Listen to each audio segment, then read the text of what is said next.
Bonjour à tous. Donc, je voudrais remercier les organisateurs de cette invitation qui me permet de partager avec vous un certain nombre de résultats qui ont été acquis dans le cadre de grands programmes internationaux visant à extraire des informations précises sur l'histoire du climat du Groenland en utilisant des archives naturelles. Je vais vous montrer essentiellement les résultats qui ont été obtenus à partir de l'étude des carottes de glace et puis leur confrontation aux simulations effectuées à l'aide des mêmes modèles de climat utilisés pour le climat futur. Et cette double approche, donc de reconstitution des climats passés et de modélisation de ces climats passés, elle a en fait deux vertus. La première vertu, c'est de comprendre les mécanismes de ces climats passés, de donner un sens à ces évolutions qui ont façonné en partie l'histoire de l'humanité, puisqu'ici on va s'intéresser au climat qu'a connu Homo sapiens en fait. Et puis d'un autre côté, ces climats passés constituent une sorte de banc d'essai qui nous permet de tester les modèles de climat, les modèles numériques de climat, dans des contextes très différents de la période actuelle pour laquelle ces modèles sont mis au point. Alors, je vais parler de changement d'échelle, j'ai essayé de m'inscrire dans les thèmes du colloque. Donc je vais vous parler de changement d'échelle, essentiellement depuis l'échelle planétaire jusqu'au changement au Groenland, et même parfois les différences régionales que l'on peut observer au Groenland. Je vais également vous montrer à la fin de cette présentation quelques-uns des travaux qu'on fait pour essayer d'aller plus finement vers les impacts du changement climatique au Groenland. Et cette photographie que j'avais prise à l'été 2008 illustre en fait les deux volets des études d'impact que l'on essaye de mener. D'abord sur l'évolution de la calotte de glace, et je vais vous en repréciser les dimensions et les enjeux vis-à-vis du niveau des mers. Et puis le deuxième volet, c'est plutôt sur la partie verte du Groenland. Donc le Groenland est habité par une population d'un peu plus de 50 000 habitants. Depuis à peu près un siècle, on a donc une activité d'élevage au sud-ouest du Groenland, sur les mêmes terres qui étaient cultivées pendant la période de la colonisation viking. Et on a également essayé d'évaluer, dans un climat qui se réchauffe et qui va continuer à se réchauffer, quel peut être le potentiel de développement de l'élevage. Donc juste pour expliquer une démarche qui est une démarche pour ma part de physicienne, appliquée au climat, mais avec une volonté d'aller vers les enjeux à l'échelle locale et également à l'échelle humaine. Alors cette présentation, je l'ai structurée de la manière suivante. Mon idée, c'est en fait d'aller du passé le plus lointain vers le futur, en passant par le présent. Je vais vous présenter brièvement les méthodes qu'on utilise pour travailler sur les carottes de glace. Je ne suis pas certaine que vous soyez tous familiers avec les outils que l'on a développés. Ensuite, je vais vous présenter le grand tableau d'ensemble de la variabilité du climat au cours du dernier cycle glaciaire-interglaciaire, avec deux dimensions, des variations lentes qui sont liées à l'effet des changements de l'orbite de la Terre autour du Soleil, et puis des instabilités très brutales qui sont liées à des réorganisations de la circulation de l'océan Atlantique Nord. En gros, c'est les deux caractéristiques de l'évolution du climat au Groenland à l'échelle glaciaire-interglaciaire. Et puis ensuite, je ferai un zoom sur le climat, les plus subtiles variations du climat au cours des derniers millénaires. Ce cadre permet de situer les changements récents dans un contexte un peu plus large, pour lequel, cette fois-ci, les facteurs qui vont jouer pour le climat du Groenland vont être essentiellement l'occurrence de grosses éruptions volcaniques, et puis la variabilité interne à l'océan Atlantique Nord, à l'oscillation nord-atlantique, qui vont moduler le climat du Groenland à l'échelle de la décennie, à l'échelle interannuelle. Et puis ça permet également de situer le réchauffement très marqué des derniers 20 ans dans un contexte un peu plus large. Je montrerai en fait un événement assez exceptionnel qui s'est produit à l'été 2012 et qui a conduit à une fonte sur l'ensemble de la surface du Groenland, et essayer de vous montrer comment on va utiliser les mêmes outils que ceux qu'on développe pour exploiter les carottes de glace, pour tracer les mécanismes à l'origine de cette fonte. Et puis enfin, je parcourrai très brièvement les projections de changement climatique à horizon 2100 et ses impacts sur le climat du Groenland. Et puis enfin, à horizon de plusieurs millénaires futurs, quels sont les enjeux pour la vulnérabilité de la calotte du Groenland, avec une réflexion sur la notion d'irréversibilité du changement climatique lié aux activités humaines. Et je voudrais en fait remercier le financement que nous avons obtenu dans le cadre de l'Agence nationale de la recherche donc française, pour 2 projets qui nous ont permis de construire un certain nombre de ces résultats. Alors on va commencer donc par voyager vers le Groenland. Et vous avez ici une carte qui vous montre les spécificités, bien sûr, de cette région. Donc une petite bande côtière avec des microclimats extrêmement complexes sur la côte, qui est la seule partie habitée. Et ensuite, cette énorme calotte de glace, dont l'âge moyen est d'environ 40 000 ans. Alors bien sûr, l'âge est plus jeune sur les zones côtières, où on a une quantité annuelle de neige plus importante. Et on atteint des âges très anciens au fond des zones les plus sèches, essentiellement dans la partie soit au sommet du Groenland, sur la ligne de crête, ou dans les parties les plus au nord. Les petits ronds verts ici vous précisent les sites des stations météorologiques pour lesquels on dispose d'enregistrements assez anciens. Les enregistrements météorologiques les plus anciens remontent aux années 1780, en tout cas ceux qui sont disponibles jusqu'à aujourd'hui. Ils avaient été installés sur des comptoirs commerciaux installés par le Danemark. Et puis, les petits ronds vous représentent un ensemble de carottages effectués dans les glaces depuis les années 1960, donc à des altitudes qui vont typiquement entre 2000 et 3200 mètres d'altitude. Ceux qui sont présentés ici, c'est ceux qui couvrent au moins 1 millier d'années. Mais on a également, bien sûr, des carottages plus anciens, et je vais me focaliser par la suite sur le forage de Northgrip qui a été finalisé à la fin des années, au début des années 2000, et qui remonte jusqu'à environ 122 000 ans d'histoire du climat. Et puis je vous montrerai également le dernier forage que nous avons obtenu, le site de Nem, au nord-ouest du Groenland, qui nous permet pour la première fois d'aller au-delà de la dernière période glaciaire et de remonter jusqu'à la période chaude précédente. Et cela nous intéresse beaucoup, et je vais vous expliquer pourquoi. Donc le principe, c'est qu'on a en fait archivé dans la glace des couches de glace du climat de la période chaude actuelle, la période interglaciaire actuelle, souvent sur à peu près 1 km d'épaisseur, et puis de plus en plus compressé dans les couches de glace les plus profondes, une information sur le climat glaciaire qui est en fait très variable. Et puis une quête du Graal de notre communauté, c'était donc de remonter au-delà de cette période glaciaire et d'aller trouver tout au fond des forages les restes du climat de la période chaude précédente. Alors une carotte de glace, c'est un cylindre qui fait 8 cm de diamètre, et puis dans les opérations les plus récentes, on les extrait par segments de 4 mètres. Donc il y a toute une technologie qui a été développée pour obtenir en fait des échantillons de la meilleure qualité possible. Pour chaque forage, en fait, un camp doit être construit. Donc là, vous avez une photographie du camp de Nem, qui a été établi pendant l'année polaire internationale en 2007-2008, et puis qui a été complètement fermé à l'issue des opérations de terrain en 2012. Et dans ce type de camp, on est équipé pour faire vivre une trentaine de personnes pendant les mois d'été, c'est-à-dire entre mai et août. Au Groenland, en fait, on travaille pendant la belle saison, où on a des températures relativement clémentes.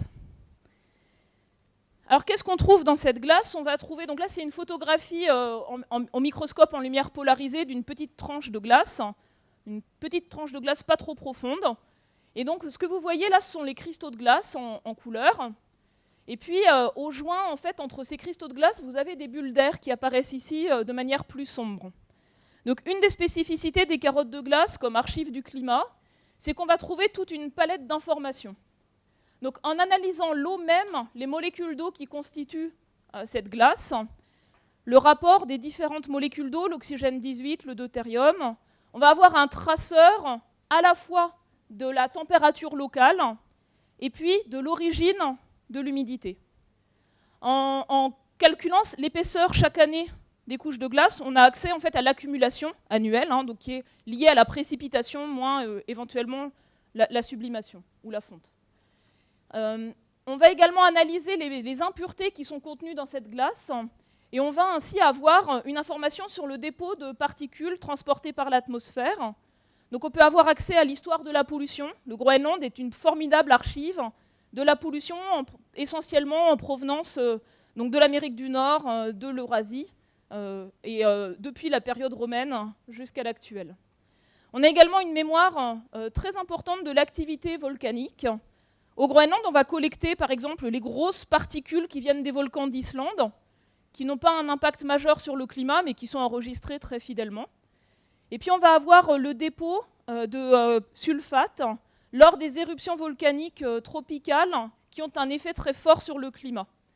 Et la comparaison de ces enregistrements d'activités volcaniques passées, obtenus au Groenland et en Antarctique, c'est ce qui permet d'estimer l'action de l'activité volcanique sur le climat global. Et on a également, bien sûr, tout un ensemble d'informations sur les aérosols d'origine naturelle, donc le transport de sel depuis les océans voisins qui va être lié à la présence de banquises, à l'activité des vents de surface, à la circulation atmosphérique, ou bien aux variations du transport de poussière. Et les poussières qu'on trouve au Groenland, de manière un peu surprenante, elles proviennent principalement des déserts d'Asie. L'analyse en fait minéralogique montre qu'on a par là accès à une information sur le climat des régions beaucoup plus tropicales. Enfin, donc, dans cette glace, on a de l'air. Et l'air qui est piégé dans la glace, il subit bien sûr un ensemble de transformations. Donc en fait, la neige au début est un milieu poreux, l'air qu'on y trouve échange avec l'atmosphère ambiante. Donc au début, en fait, l'air qu'on trouve dans la glace est plus jeune que la neige à une profondeur donnée. Et puis donc cette partie qu'on appelle le névé, elle est progressivement compactée par le poids des couches de neige successives. Et à une profondeur d'environ 80 à 100 mètres, on atteint une densité telle qu'on enclôt, qu'on enferme ces bulles d'air. Et donc on a ensuite une mémoire de la composition passée de l'atmosphère, et en particulier des teneurs des principaux gaz à effet de serre. Dans les glaces du Groenland, on a trop de concentration de particules pour avoir un signal fiable sur les variations passées du dioxyde de carbone. Celle-ci n'est préservée de manière fidèle qu'en Antarctique. Par contre, on a un signal extrêmement précis des variations de la teneur en méthane dans l'atmosphère. Et les variations passées de la teneur en méthane de l'atmosphère sont principalement contrôlées par les zones humides, qu'elles soient dans les tropiques ou aux hautes latitudes. Et on a donc également une information à grande échelle intégrée sur l'hydrologie des zones humides planétaires. Enfin, donc, certains constituants qu'on va trouver dans l'air vont être affectés par les changements abrupts de température. Si on a en fait ici une température relativement stable, lors des réchauffements abrupts, on va avoir un gradient de température dans cette zone poreuse et ça va entraîner une diffusion de l'air. Et donc certains constituants vont nous permettre d'avoir au Groenland, par l'analyse de l'air, une estimation très fine des changements rapides de température. Alors moi, mon outil préféré, c'est l'utilisation des isotopes stables de l'eau, c'est-à-dire le rapport oxygène 18, oxygène 16, deutérium, hydrogène. Donc c'est un traceur que certains d'entre vous connaissent certainement, qui est couramment utilisé en hydrologie. C'est juste un tableau qui montre un petit peu l'historique de l'outil. Donc dans les années 1950, les physiciens ont construit des spectromètres de masse et les ont appliqués aux environnements autour d'eux, naturels. Et puis on a eu quelques curieux qui ont mesuré non pas uniquement l'eau de pluie locale, mais aussi des eaux plus exotiques. Et en particulier Claude Lorius, donc de Grenoble, qui avait mesuré la composition isotopique d'échantillons de neige depuis la côte jusqu'au centre de l'Antarctique, ou Willy Dansgaard, un Danois, qui avait fait des mesures similaires au Groenland. Et donc on a découvert qu'il y avait une relation assez étroite entre l'abondance de ces formes lourdes de l'isotope de l'eau et la température. Alors le mécanisme est le suivant: quand on évapore de la vapeur d'eau, on évapore plus facilement les molécules les plus légères. Donc la vapeur d'eau, en fait, elle a toujours moins d'isotopes lourds que l'eau de mer. Après, on va imaginer qu'on suit ce nuage, depuis les régions tempérées jusqu'aux régions polaires. Donc cette masse de vapeur d'eau, elle se refroidit progressivement. Donc il y aura une condensation. Et chaque fois qu'on va former de la pluie ou de la neige, on va toujours enlever de manière un peu préférentielle des isotopes lourds par rapport aux isotopes légers. Donc le mécanisme en fait, qui relie composition isotopique et température, c'est un mécanisme de distillation dans l'atmosphère. Alors bien sûr, il n'y a pas qu'un effet de température. Si on change les conditions d'évaporation, on va affecter le signal de départ. Ou les changements qui peuvent se produire le long de cette trajectoire peuvent bien sûr aussi affecter le signal qu'on enregistre. Et c'est pour ça qu'on a au premier ordre une information sur le climat, la température de condensation. Et puis au second ordre, on peut aller chercher une information sur les conditions d'évaporation, donc l'origine de la vapeur d'eau. Alors c'est un paramètre donc, que l'on observe aujourd'hui dans les précipitations mondiales. Et voilà une carte en fait, qui montre la distribution spatiale de l'abondance de l'oxygène 18 dans les pluies. Donc on en trouve beaucoup dans les régions tropicales et puis beaucoup moins en fait dans les régions polaires. Et c'est aussi un paramètre que l'on peut modéliser dans les modèles numériques de climat. En fait, on va avoir plusieurs cycles de l'eau, un pour l'eau normale, un pour l'eau avec de l'oxygène 18, un pour l'eau avec le deutérium. Et donc cette approche, elle va nous permettre de décortiquer finalement, dans le monde du modèle, quels sont les paramètres qui contrôlent les changements de composition isotopique des précipitations. Alors, cette approche-là, elle est intéressante parce que dans beaucoup d'archives des climats passés, les outils qu'on utilise pour estimer les changements passés du climat, ils vont être biologiques. Les anneaux de croissance des arbres, des assemblages de micro-organismes marins. Nous, on a la chance d'avoir un paramètre qui est en fait purement physique ou physico-chimique et de pouvoir modéliser relativement fidèlement les processus qui le contrôlent. Alors, ce qu'on voit également, c'est que ce paramètre, l'abondance de l'oxygène 18, il montre des variations au cours du temps, par exemple ici, entre l'été et l'hiver, dans une carotte du Groenland. Donc des valeurs plus élevées en été, des valeurs plus basses en hiver. Et donc c'est aussi une mesure qu'on va utiliser pour dater nos carottes de glace en comptant au Groenland. On a une accumulation de l'ordre d'une vingtaine de centimètres d'équivalent eau par an. Donc on va pouvoir en fait repérer sur plus de 60 000 ans les couches successives annuelles et ainsi avoir les chronologies parmi les plus précises qui existent pour des archives naturelles du climat. Et puis enfin, depuis quelques années, on a aussi des progrès technologiques majeurs qui nous permettent d'avoir des instruments optiques laser qu'on a déployés à NEM au Groenland et qui nous permettent de mesurer cette fois-ci en continu, minute par minute, la composition isotopique de la vapeur d'eau et cette fois-ci de comprendre comment le signal qu'on archive dans les glaces se construit à l'échelle de la météorologie. Et donc, quand on a un changement dans la trajectoire des masses d'air, si elles viennent de l'Arctique, on aura des masses d'air très appauvries. Et si on a de l'air chaud et humide qui vient de l'Atlantique du Nord, on aura des valeurs plus élevées. Et on arrive cette fois-ci vraiment, enfin, à comprendre comment se constitue le signal qu'on observe dans les glaces. Puis bien sûr, quand on mesure des choses qu'on ne savait pas mesurer, on découvre de nouvelles questions.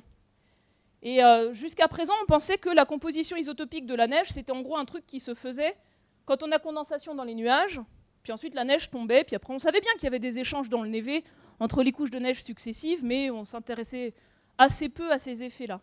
Et en faisant des mesures sur place continues, on a réalisé en fait que la neige de surface, elle subit en permanence un métamorphisme et elle échange, bien sûr, lorsqu'elle se transforme, elle va incorporer un signal qui va venir de la vapeur d'eau de surface, même s'il ne neige pas. Donc en fait, on revoit aussi l'interprétation de nos données. Ce n'est pas uniquement un signal qui se forme quand on a une chute de neige, c'est aussi un signal qui se forme entre deux chutes de neige par les échanges entre la neige de surface et l'atmosphère. Donc c'est peut-être un peu plus régulier comme enregistreur que ce qu'on pensait précédemment. Donc voilà les éléments de contexte. Et puis ensuite, on va dater nos carottes de glace. Donc on compte des couches saisonnières. On identifie parfois visiblement des éruptions volcaniques qui peuvent être datées par ailleurs. Les volcans d'Islande sont en fait un repère excellent pour le Groenland. Ensuite, on va synchroniser les signaux qu'on enregistre dans l'atmosphère avec d'autres carottes de glace bien datées par ailleurs, en utilisant les signaux communs, en fait, des variations de composition de l'atmosphère. Et puis, on va modéliser la déformation des couches de glace en fonction de la profondeur, donc qui, en fait, se déforment, s'amincissent.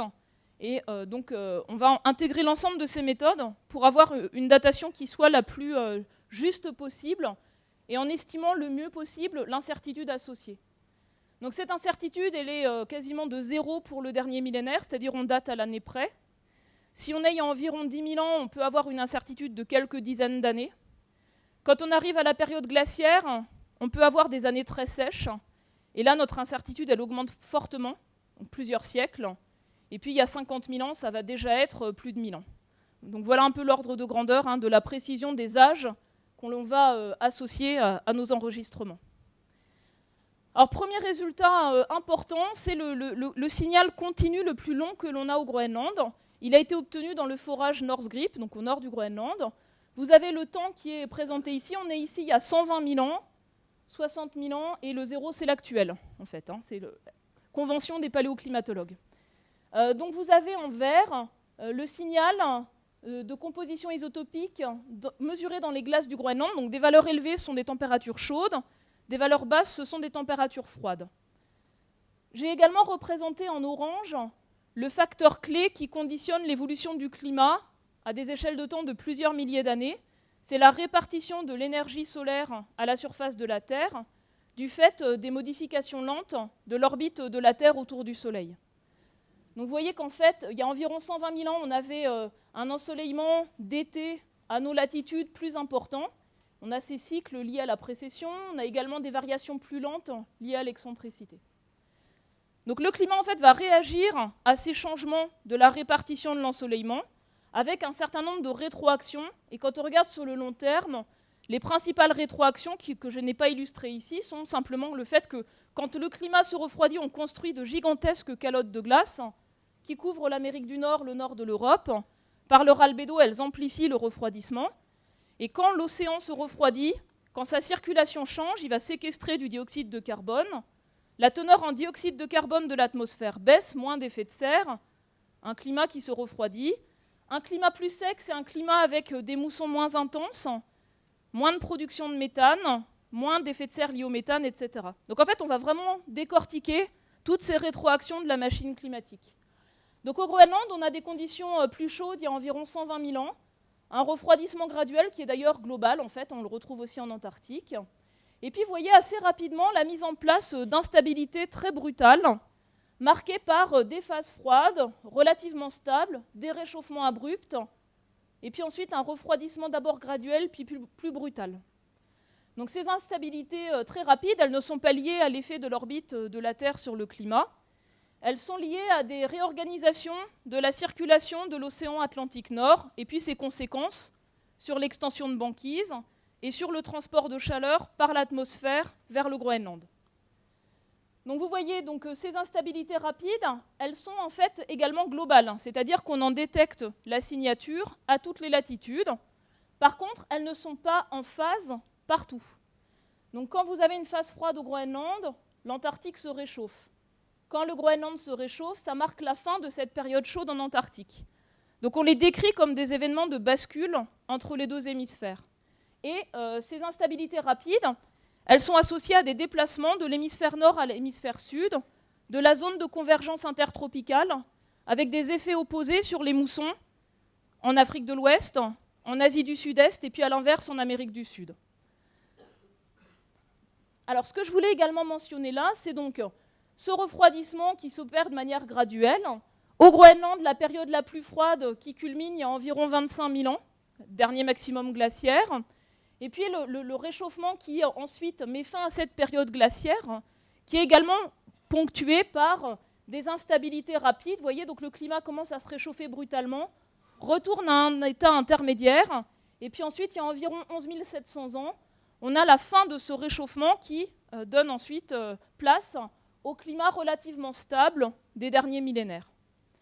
Pendant la période chaude actuelle, les derniers 11 000 ans, vous voyez qu'on a quelques petites instabilités. Elles sont liées à des débâcles de lacs qui concentrent l'eau de fonte des calottes qui disparaissent sur l'Amérique du Nord. Lorsqu'ils se vidangent brutalement, cette eau douce change la densité de l'eau de mer, agit sur les courants marins et met un effet qui est, vous voyez, relativement modeste, typiquement de l'ordre de 2 degrés en quelques siècles. A l'inverse, ces instabilités du climat glaciaire au Groenland, elles ont une amplitude qu'on estime entre 8 à 16 degrés localement, donc extrêmement importante, et elles se produisent sur une échelle de temps qui peut aller de 20 à 500 ans. Donc ce sont les instabilités les plus fortes que l'on connaisse. Elles sont aussi présentes en Europe de l'Ouest, mais avec une amplitude plus modérée. Alors je voulais juste mentionner le fait que, évidemment, ces données sur les climats passés, typiquement au Groenland, environ 20 degrés entre le climat glaciaire et le climat actuel, on les utilise aussi pour tester le réalisme des modèles de climat. Donc là, c'est le résultat d'un ensemble de modèles de circulation de l'océan et de l'atmosphère, auxquels on a imposé le fait d'avoir des grosses calottes de glace et une concentration plus basse en gaz à effet de serre.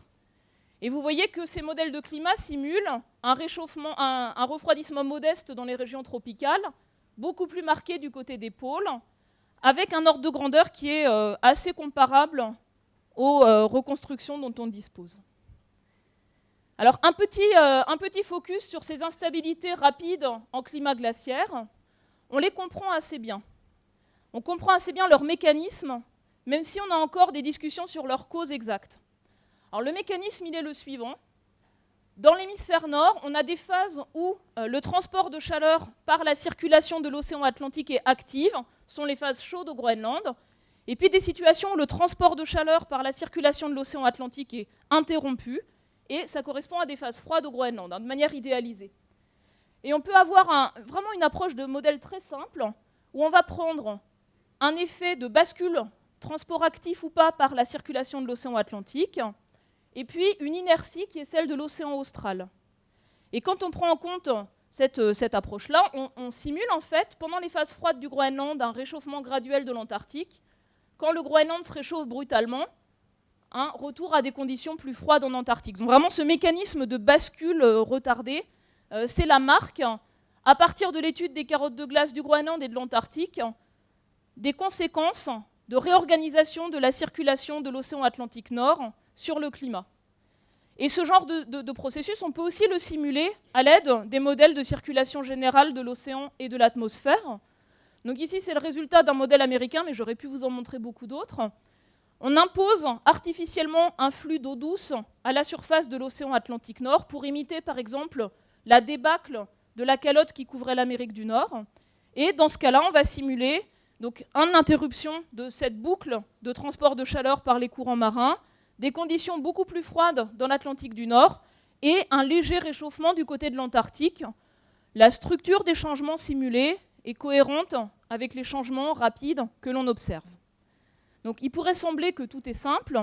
En réalité, on ne sait pas exactement si l'apport brutal d'eau douce est la cause de ces instabilités de la circulation océanique.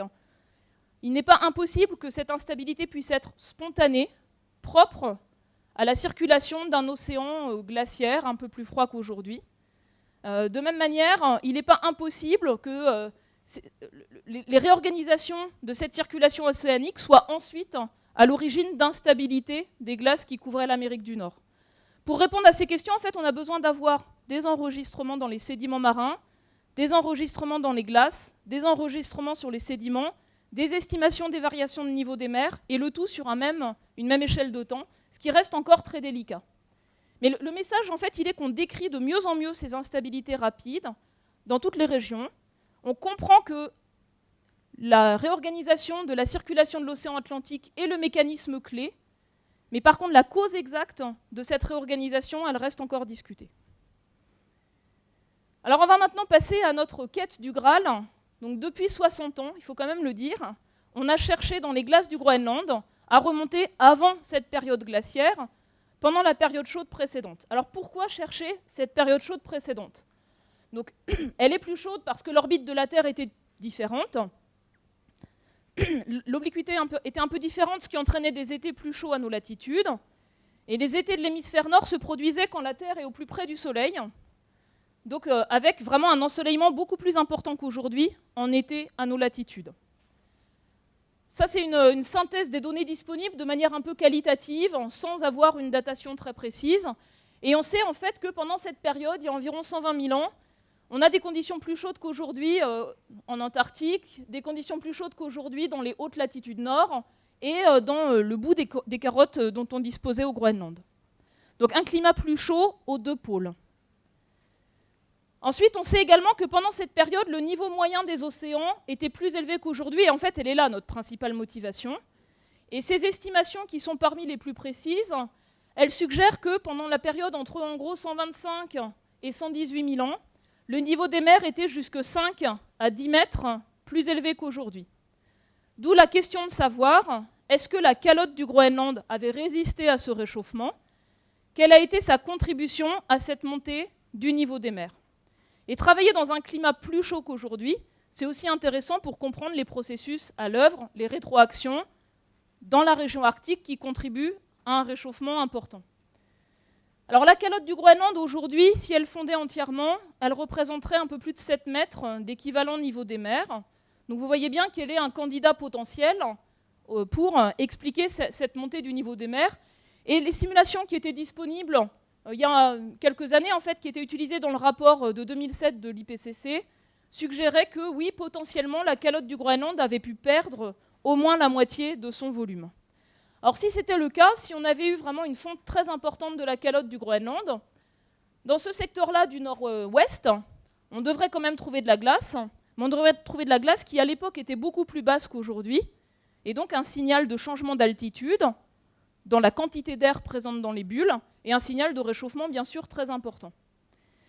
Donc c'est ce qu'on a fait, on a été dans ce site du nord-ouest du Groenland à Nem, et voici l'estimation que l'on fait des changements d'altitude et des changements de température pendant cette période entre environ 128 000 et 114 000 ans avant aujourd'hui. Alors là, je vous montre ce qui marche le mieux dans ce forage. Alors pourquoi je vous montre ce qui marche le mieux? Parce qu'on a un enregistrement qui est perturbé, on a eu un mélange de couches de glace avant cet intervalle, on a un mélange de couches de glace après cet intervalle, puis ensuite un enregistrement qui confirme ce qu'on connaissait déjà pour la période glaciaire. Donc pour le moment, on n'a aucun signe que cette partie-là a été perturbée par des mélanges de couches de glace d'âges différents. Et donc on estime qu'on avait un réchauffement de l'ordre de 5 degrés au-dessus du climat pré-industriel pendant plusieurs milliers d'années. Et puis donc une calotte qui était au début plus épaisse qu'aujourd'hui. Alors pourquoi plus épaisse? Parce qu'on part d'un état glaciaire, on a une calotte qui est relativement épaisse. Lors de la déglaciation, de la phase de réchauffement, on va avoir un enneigement qui augmente, donc on va contribuer à épaissir encore un peu plus cette calotte.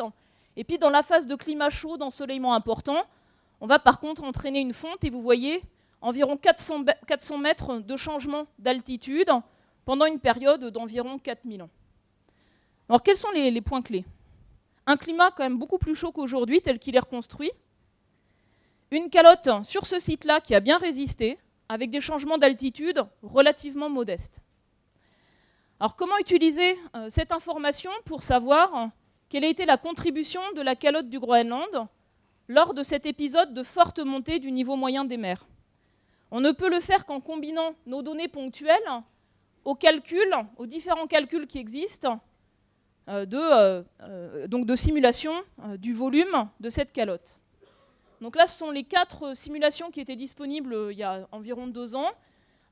Et en fait, on a pris uniquement les calculs compatibles avec nos changements d'altitude estimés à Nem, les 400 mètres de différence.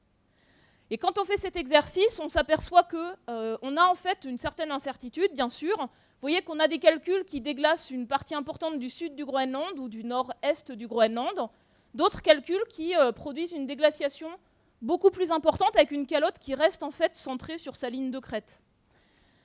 Donc, dans ces calculs, on simule en fait entre 1,40 m et 4,30 m de contribution de la calotte du Groenland à la montée du niveau des mers de cette période de temps. Donc une contribution significative, probablement essentiellement du sud-ouest et du nord-est, mais qui n'explique pas la totalité de l'estimation du haut niveau des mers, et ça implique par défaut une contribution qui vient de l'Antarctique, pour laquelle on n'a à ce jour aucune contrainte. C'est-à-dire on n'a pas de sédiments marins, on n'a pas de données géologiques, et on n'a pas de données de carottes de glace qui nous permettent d'estimer quelle peut avoir été la contribution ou l'instabilité des glaces de l'Antarctique pendant cette période. Donc ça reste pour nous une incertitude majeure. On peut également utiliser ces données pour les tester aux résultats de modèles numériques de climat. Donc vous avez là de nouveau une synthèse des changements de température un peu plus aboutis, il y a environ 130 à 120 000 ans. Et vous avez là le résultat de plusieurs modèles de climat océan-atmosphère. On a uniquement imposé les changements de l'orbite terrestre, le changement de répartition de l'ensoleillement. Et donc les modèles de climat vont simuler un réchauffement très très prononcé en été et qui persiste toute l'année dans les régions arctiques à cause de rétroactions liées à un recul des zones enneigées, à un recul des zones couvertes de banquise. Quand on compare les rétroactions à l'œuvre, pendant cette période-là, en été, on a les mêmes ordres de grandeur que pour un doublement de la concentration en CO2 pour le climat futur. C'est-à-dire même amplitude des rétroactions banquises, même amplitude des rétroactions nuageuses. Donc on est vraiment sur une situation de climat passé avec un moteur des changements différents, mais qui nous permet de tester si on a les bonnes ordres de grandeur, les bons mécanismes amplificateurs. Par rapport aux estimations des changements de température à Nem, on n'y est pas. C'est-à-dire qu'on n'a aucun modèle de climat qui arrive à simuler un réchauffement aussi fort que celui qui est estimé. Alors il y a plusieurs questions ouvertes. on n'a pas pris en compte ici les changements de végétation, mais on sait très bien qu'on a eu une expansion de la forêt à la place de la toundra, qui peut avoir un effet réchauffant. Donc dans ces simulations, ça n'a pas été pris en compte. On sait également qu'on avait une calotte du Groenland plus réduite, ça n'a pas été pris en compte. Et donc on n'est pas complètement au bout du chemin, c'est-à-dire qu'on n'a pas intégré toutes les rétroactions, non pas du climat seul, mais de la machine du système Terre, qui intègre la réponse de la végétation et les couplages entre les calottes de glace et le climat. Peut-être le point intéressant à retenir, quand on a en tête les négociations internationales sur le climat, par exemple, et les objectifs que les gouvernements se sont donnés. Les gouvernements ils se sont donnés comme objectif d'avoir un réchauffement qui ne dépasse pas 2 degrés par rapport au climat pré-industriel. En fait, c'est assez intéressant parce que nous, on estime que pendant cette période-là, la dernière interglaciaire, on n'avait pas 2 degrés de plus que le climat pré-industriel. Simplement parce que l'orbite de la Terre, elle entraîne des refroidissements dans les régions tropicales et des réchauffements dans les régions polaires, donc il y a une compensation, en fait. Mais ça montre juste qu'un réchauffement global de moins de 2 degrés peut avoir des conséquences extrêmement importantes, et en particulier qu'un réchauffement polaire de plusieurs degrés pendant plusieurs millénaires entraîne une déglaciation du Groenland et peut-être de certains secteurs de l'Antarctique. Alors maintenant, on va aller de plus en plus vers le récent. Et donc là, ce que je vous présente, cette fois-ci, c'est plus des unités ésotériques d'Oxygène 18, c'est une estimation des changements de température à partir d'un ensemble de carottes du Groenland pour lesquelles on a corrigé des effets de changement d'altitude. Donc on est là sur une estimation de température à altitude fixe, c'est ce que je vous ai montré aussi tout à l'heure. Donc on est cette fois-ci en âge calendrier chrétien, donc la période actuelle c'est 2010, c'est ici.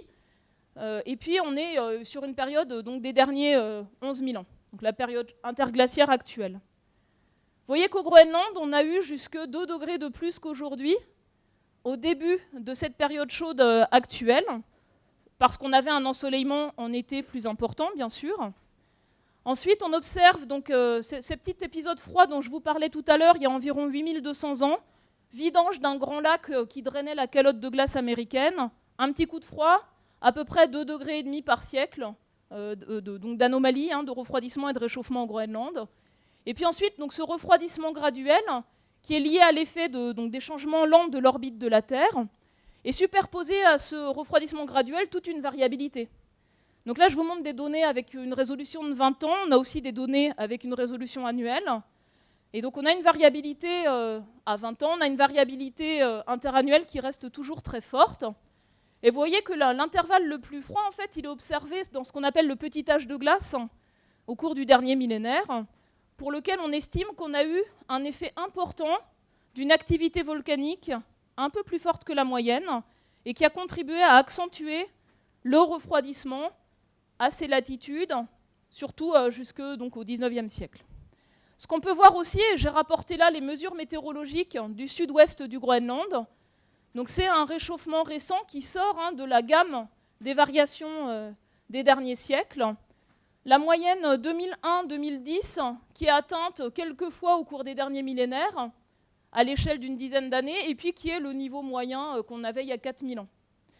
Et puis quelques années exceptionnelles comme 2010, qui correspond vraiment à un record de température par rapport à ce qui a été enregistré sur les quelques derniers siècles.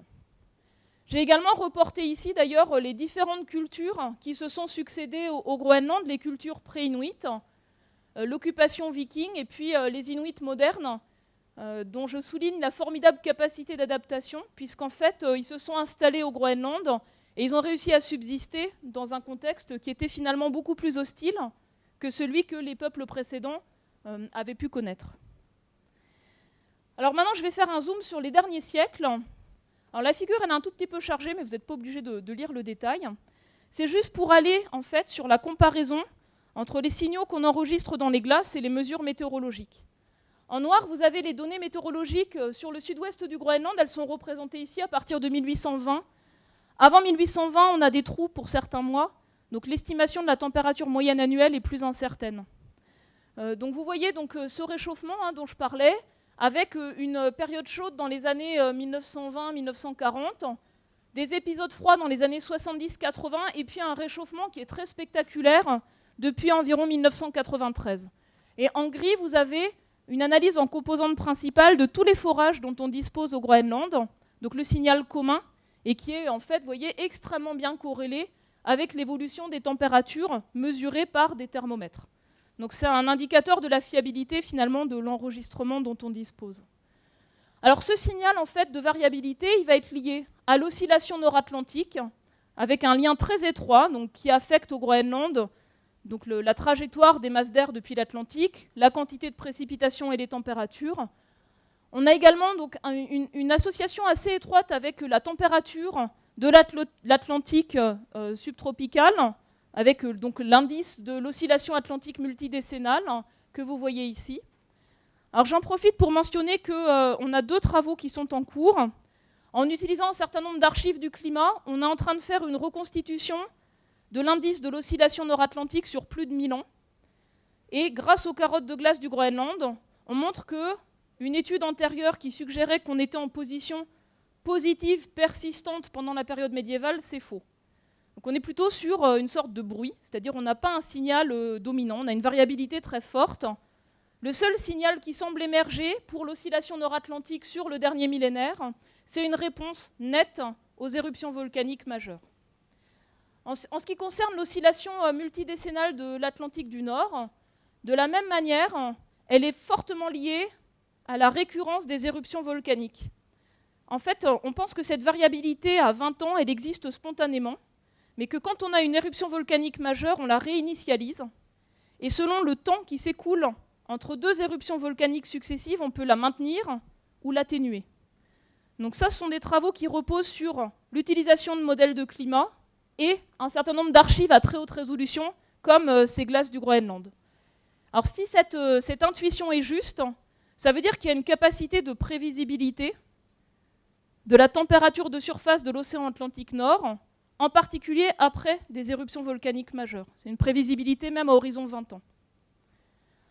Ensuite, on ne détecte pas de signal lié à l'activité du Soleil, je l'ai représenté là, mais au Groenland, on ne détecte pas de relation statistiquement significative. Par contre, vous voyez que les éruptions volcaniques majeures, elles sont ici représentées avec ces petits pics, elles correspondent souvent, soit instantanément, soit jusque 3 ans après, à des conditions particulièrement froides. Et on le voit aussi très nettement pour même la fin du XXe siècle ici. Enfin, donc, ce que je voulais mentionner, c'est qu'on observe un réchauffement récent qui est très prononcé depuis 1993 et se pose la question de savoir quelle est la cause de ce réchauffement récent. Est-ce que c'est lié à l'impact de l'homme à travers les rejets de gaz à effet de serre sur le climat global, ou est-ce que c'est lié à une variabilité de la circulation atmosphérique et océanique? Alors pour répondre à cette question, on a utilisé les méthodes habituelles de détection et d'attribution qu'on applique au climat global. Vous connaissez certainement ces études. Donc là, c'est le réchauffement global observé, les 0,85 degrés de réchauffement. Les traits oranges sont des simulations à l'aide de modèles de climat en prenant en compte les facteurs naturels et dus aux activités humaines. Et vous voyez qu'on simule à peu près bien l'ampleur du réchauffement simulé, ce qui donne la conclusion que la majeure partie du réchauffement observé à l'échelle globale est probablement due à l'impact des activités humaines sur le climat. Donc ça, c'est valable à l'échelle globale. Mais quand on va à l'échelle régionale, la situation se complique. D'abord, vous voyez l'ampleur de l'axe vertical. Ici, c'est en tout 1,5 degré, là, c'est 6 degrés. Donc on a une variance, bien sûr, interannuelle décennale qui est beaucoup plus importante. Ensuite, vous voyez donc ces ruptures ici de la température moyennée 10 ans par 10 ans. C'est lié à cette variabilité de l'océan Atlantique Nord.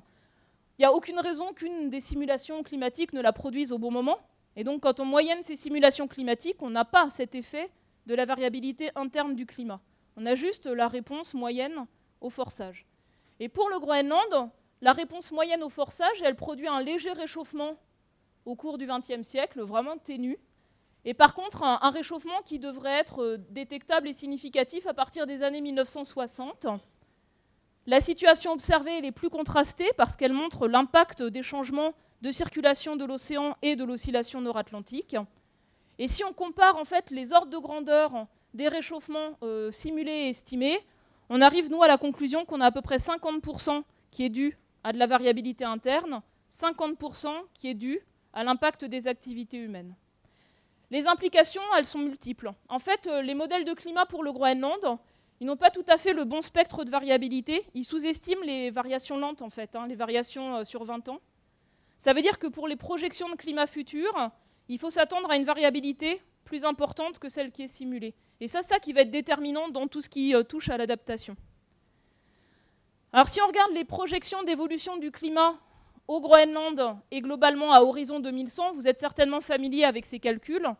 Donc là, ce sont les différents, donc la période historique, les différents scénarios, soit en fait de politique climatique très contraignante, le scénario bleu, soit différents schémas où on a une augmentation des concentrations en gaz à effet de serre, la courbe en rouge étant la trajectoire sur laquelle on est aujourd'hui. Donc je vais juste en fait montrer les résultats pour les scénarios 4.5, donc la courbe en fait qui est en bleu ici, et puis le scénario 8.5, donc le réchauffement le plus fort simulé de manière standard. Donc dans le scénario 4.5 en été, on conserve une couverture de glace présente sur l'Arctique à la fin du siècle, en moyenne dans tous les modèles. Dans le scénario 8.5, ça n'est plus le cas. Dans le scénario 4.5, on a un réchauffement global de l'ordre de 2 degrés, c'est plutôt 3 degrés au Groenland. Dans le scénario 8.5, pour un réchauffement global de 4 degrés, c'est plutôt de l'ordre de 6 degrés au Groenland. Ce que je veux dire, en fait, c'est que dans ce cas-là, on sort de la gamme des variations de l'Holocène, déjà, des derniers 10 000 ans. Dans ce cas-là, on sort de la gamme des variations même de la dernière période interglaciaire. C'est-à-dire qu'on n'a pas du tout de situation passée sur le dernier million d'années avec un réchauffement comparable à cet ordre de grandeur-là. Dans ce scénario-là, c'est 10% de chute de neige en plus. Dans celui-là, c'est de l'ordre de 20% et avec une grande proportion de précipitations liquides, des pluies, qui sont aujourd'hui extrêmement rares, y compris sur la calotte. Alors ce qui a été évalué, c'est pour la calotte de glace. En fait, la plupart des études d'impact du changement climatique au Groenland, elles ont été faites par des équipes internationales qui s'intéressaient au niveau des mers. Et donc à l'impact plutôt pour la calotte. Et dans ces cas-là, en fait, les ordres de grandeur, c'est à horizon 2100, une contribution qui est relativement modeste, de l'ordre de 5 à 20 cm, du fait de la fonte et de l'écoulement du Groenland à la montée totale du niveau des mers, selon les scénarios. Alors nous, on a commencé à regarder ce que ça pouvait donner pour les zones habitées, en fait, pour donc la population agricole du sud-ouest du Groenland. Donc on a régionalisé ces simulations globales avec le modèle MAR et les simulations faites par Xavier Fettweis à Liège. Ensuite, on a utilisé notre modèle de l'Institut Pierre-Simon-Laplace de végétation et de prairies cultivées. Et on a essayé d'estimer à surface cultivée constante quel était le potentiel d'augmentation des rendements, en fait, et donc le potentiel d'augmentation du cheptel au vin. On élève aujourd'hui à peu près 40 000 moutons au Groenland. Et donc dans ce scénario-là, on estime qu'on pourra avoir un doublement du nombre d'animaux élevés du cheptel. Dans le scénario le plus fort, à surface égale, un triplement. Mais dans tous les cas, sur les prochains 50 ans, le potentiel d'élevage au sud-ouest du Groenland, il va être extrêmement vulnérable par rapport à la variabilité décennale du climat. C'est vraiment le retour d'expérience que l'on a sur les derniers 50 ans. Le redémarrage de l'élevage au Groenland en 1900, c'était avec un but d'augmenter tout le temps le cheptel. Et quand on a eu quelques épisodes froids dans les années 70, il y a eu un effondrement. Donc aujourd'hui, les agriculteurs du sud-ouest du Groenland, ils sont dans une logique de maintien d'un cheptel constant, même si le potentiel est là pour l'augmenter, juste pour être moins vulnérables. Et on pense que cette situation, elle va persister jusqu'à horizon 2040 dans tous les cas. C'est-à-dire qu'on pourrait augmenter le cheptel, mais ça veut dire avoir une politique d'importation de fourrage dans quelques années, quelques hivers rigoureux, qui pourraient de toute manière se produire. Et puis en fait, on peut aussi regarder à horizon plus long, et là on se projette à horizon de plusieurs millénaires futurs, quelle pourrait être la contribution du Groenland à la montée du niveau des mers. Alors ce sont des résultats de modèles. Donc la montée du niveau des mers, on sait bien le calculer, en fonction du réchauffement global persistant pendant plusieurs millénaires. C'est de l'ordre de 40 cm par degré de réchauffement global. La fonte des glaciers, de toute façon, il reste l'équivalent de 40 cm. Et puis, selon le degré de réchauffement global, on va d'abord faire fondre les glaciers à latitude basse, puis ensuite ceux qui restent. Là où on a un comportement qui est complètement non linéaire, c'est pour l'inland 6 du Groenland. Et vous voyez qu'en fait, on a une contribution en termes de niveau des mers qui est relativement modeste pour un réchauffement modeste, même persistant sur plusieurs millénaires. Et pour un seuil qui est entre 1 et peut-être 3-4 degrés au-dessus du niveau actuel, on a vraiment l'enclenchement d'une déglaciation du Groenland qui ensuite s'auto-entretient. Alors ce n'est pas quelque chose qu'on simule à horizon de quelques siècles, c'est vraiment sur le temps du millénaire ou plus. Pour l'Antarctique, on a l'impression que la courbe a l'air simple, mais en fait on connaît très peu de choses.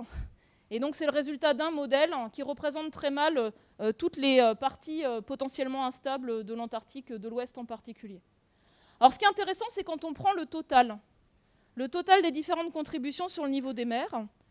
Vous voyez que pour un réchauffement modeste, sur le long terme, on est sur un rythme de l'ordre de 2,3 mètres de montée du niveau des mers par degré de réchauffement global, sur le long terme.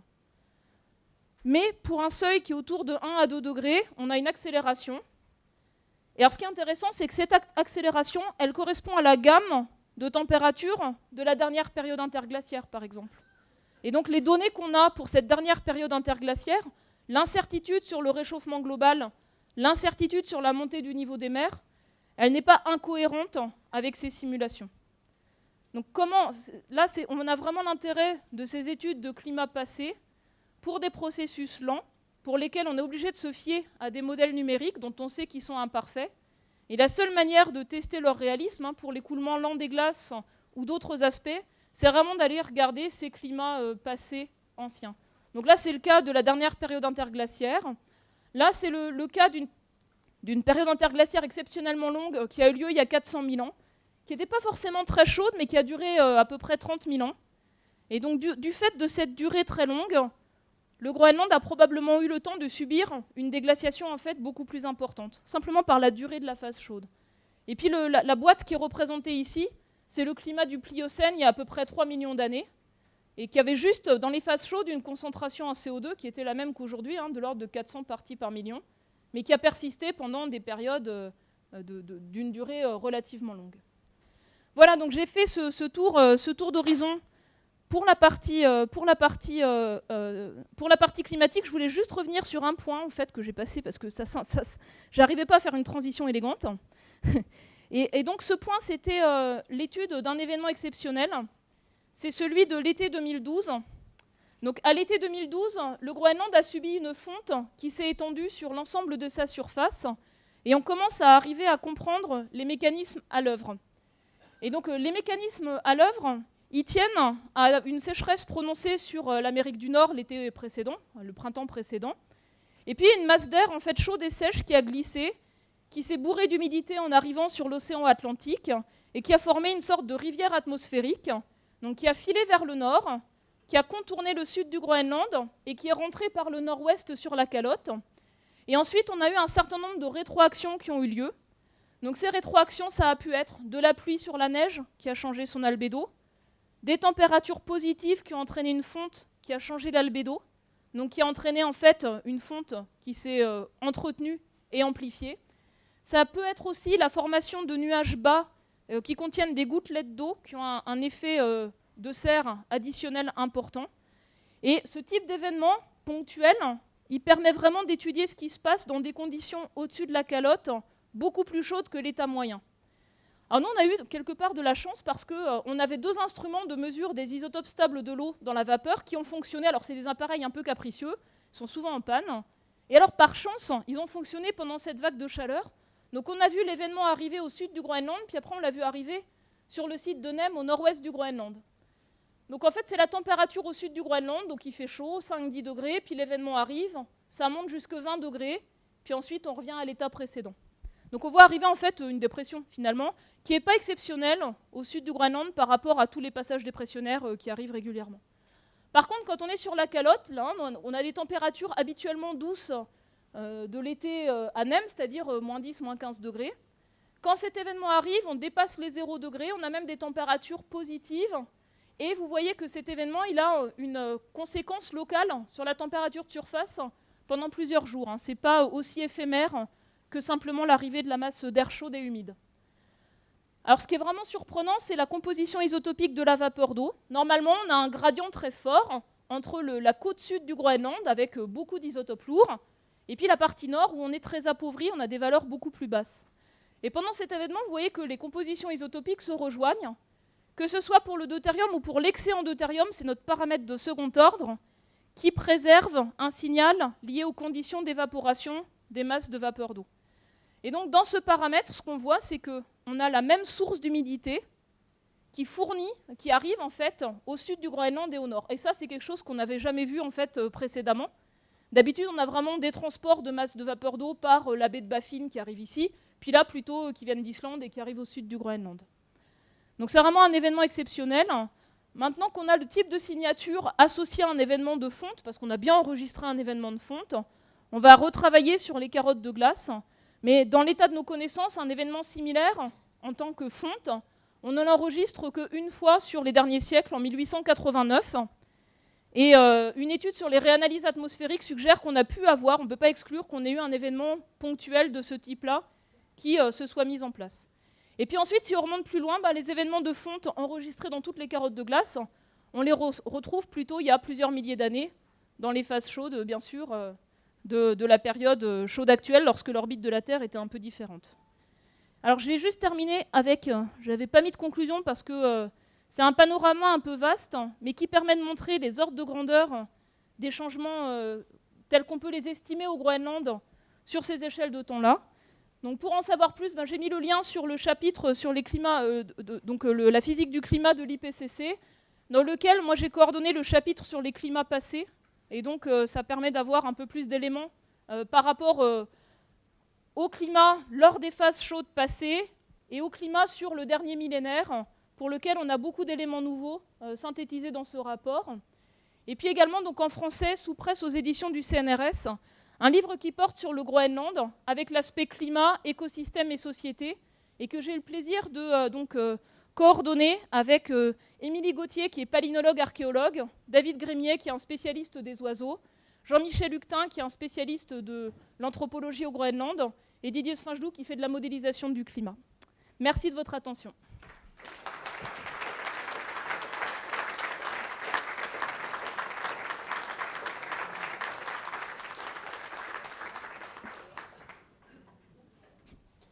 Je n'ai pas regardé l'heure du tout.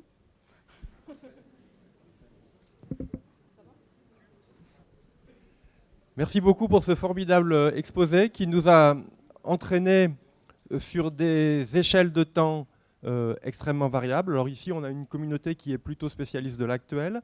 Donc on a plutôt tendance à travailler sur soit des événements ponctuels, soit sur la variabilité interannuelle, un petit peu sur la variabilité décennale.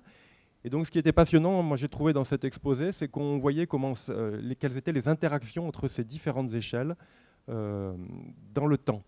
Dans l'espace aussi, nous sommes une communauté où on travaille essentiellement aux échelles régionales à locales.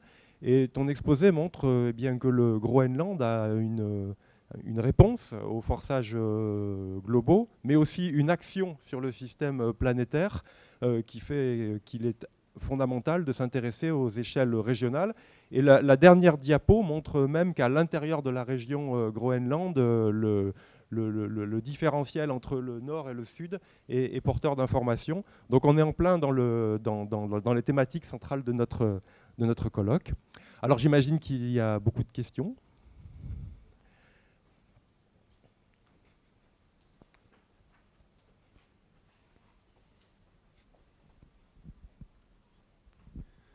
Merci beaucoup pour votre exposé. Je me posais la question de savoir si des événements de type très fort Niño pouvaient être enregistrés dans des carottes de glace, si on peut les mesurer ou pas. Et par la force des choses, ensuite, si dans le passé, on a pu restituer des périodes où il y avait beaucoup de Niño, très fort Niño, un peu moins.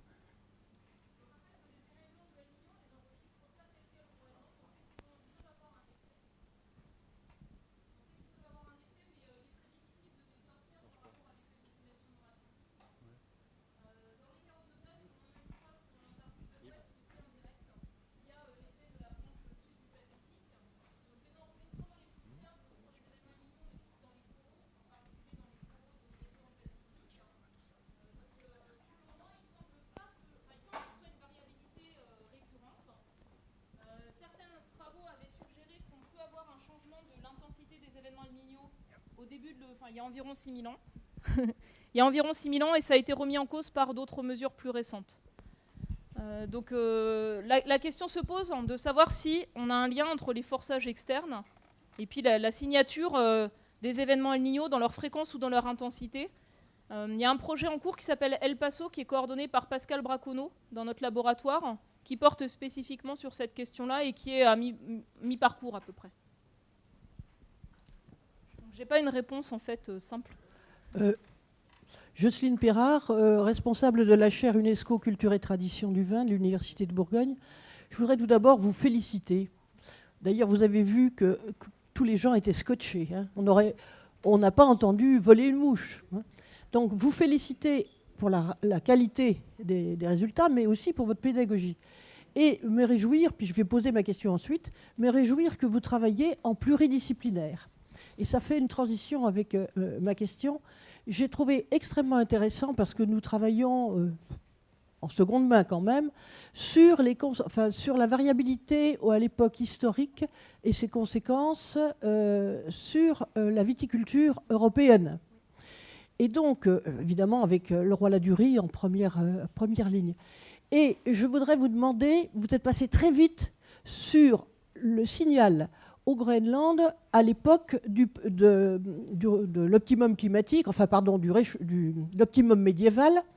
Et je voudrais dire que c'est très intéressant parce que quand on lit le roi Ladurie dans les dernières versions de ses ouvrages, il montre que finalement, oui, il faisait chaud, et puis quand même la vigne montait, mais que quand on regarde plus précisément, c'était extrêmement instable et on était loin de l'euphorie climatique. Donc je voudrais, si vous voulez, que vous me donniez quelques précisions sur votre signal au Groenland sur cette période. D'abord, je vais rebondir sur la première partie de votre remarque. Donc les dates historiques de vendange, et en particulier de Bourgogne, c'est un des meilleurs enregistrements dont on dispose de la variabilité des températures d'avril à septembre en Europe de l'Ouest. Ça, c'est certain. Et nous, on avait travaillé avec Valérie Do, qui a recompilé ces dates de vendange, et on les a comparées aussi à des mesures qu'on a extraites d'arbres et de poutres de Fontainebleau pour faire une estimation des variations de température en France pour les étés sur 400 ans. C'est un travail qu'on est en train d'étendre sur 700 ans, avec des données donc disponibles du côté de Fontainebleau et également du côté d'Angoulême. Donc on va avoir aussi une estimation pour l'Europe de l'Ouest qui complétera les informations existantes. Alors pour la période médiévale, donc dans le rapport du GIEC, chapitre climat du passé, on a fait la synthèse des reconstructions régionales qui ont été obtenues pour les derniers 1000 ans. Et cette synthèse, elle montre que dans certains endroits, on a eu des décennies, pendant la période médiévale, en gros entre 950 et 1350, enfin à la louche, qui étaient comparables aux températures qu'on a connues sur la deuxième moitié du XXe siècle. Par contre, ce qu'elle montre aussi, c'est que le réchauffement depuis 1950, lui, il est exceptionnel dans la mesure où il est en phase pour la plupart des régions. Et ça, c'est une différence majeure par rapport à la période médiévale, où on a eu ponctuellement, et pas en même moment, quelques décennies chaudes, mais pas de manière aussi synchrone, selon les saisons et selon les régions. Pour les mécanismes à l'œuvre, pour le début de la période médiévale, ça reste assez énigmatique, et on pense que ça peut être lié à une variabilité interne, à la circulation par exemple de l'océan Atlantique Nord, qui a entraîné une situation chaude du côté de l'Islande, du sud du Groenland, et puis de l'Europe du Nord en particulier, Europe de l'Ouest, Europe du Nord. Peut-être que ça a été maintenu parce qu'il y a eu très peu d'éruptions volcaniques, et une activité solaire un peu plus forte. Et puis ensuite, la fin de la période médiévale chaude, ça c'est clairement la reprise d'une activité volcanique très intense qui a entraîné un refroidissement significatif. Et ces conclusions, on les a parce qu'on a aussi un ensemble de simulations des derniers 1000 ans avec un ensemble de modèles de climat. Oui, ici. J'ai le micro là. Merci aussi beaucoup de cet exposé brillant et synthétique à souhait. Vous avez parlé à un moment de la bascule interhémisphérique due donc en parlant, si j'ai bien compris, de l'influence du Groenland sur la circulation océanique. Non. Enfin bon, et on peut très bien se poser la question, qu'est-ce qui dirige cette bascule interhémisphérique? Est-ce l'Antarctique ou bien le Groenland? Parce que quand on voit la masse de glace que représente l'Antarctique, on est quand même porté à penser que c'est elle qui va diriger quand même